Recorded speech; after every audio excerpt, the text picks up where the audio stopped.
Hello, good afternoon brothers and sisters. Pagpatuloy ko po yung pagtuturo kung paano mag-gitara, mga chord.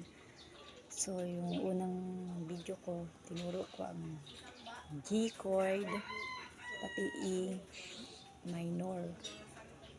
So nakita ko yung video ko na yung ang A na chord, yung pagtuturo natin, no? So ulitin ko po, ang gitara meron yung mga linya. Yan. Ito ay barcode sa English mo, barcodes.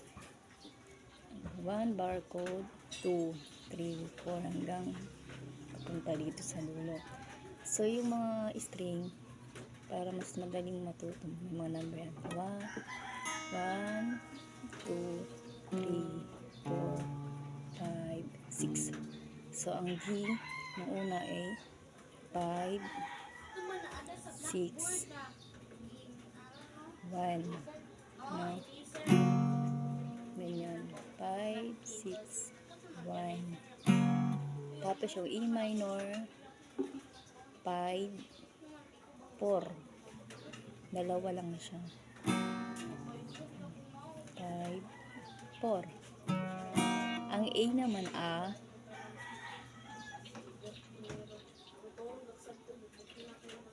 4, 3, 2. Yan po yung 4, 3, 2. Yan po yung 4, 3, 2. Ang D naman po, ang D, 3, 3, 1, 2, 2.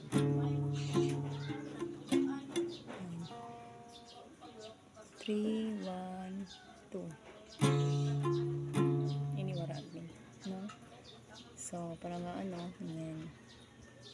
3, 1, kita ko, para 3, 1, 2. Yan po, yung mga basic chord. Ang C, 2, 2, 5, 2, 4, 5. Ulit ha. 2, 4, 5.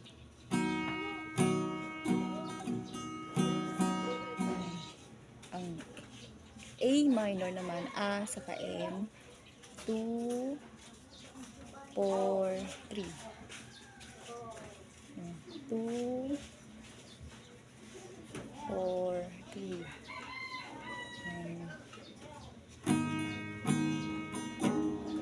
Yan ang A, M.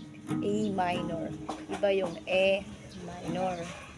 Sa E naman, ilang E is 3, 5, 4. 3, 5, 4. Yan po yung mga basic. And then F. F naman po ay 2, 2, 3, 4. Yan, F. No? 2, 3, 4. F. So, yan po yung mga basic muna na madali natin makuha na chord. Kasi meron yan yung mga major chord na, mga minor pa lang yan. Okay, salamat po sa panonood. Sana makatulong po itong chord na to. God bless.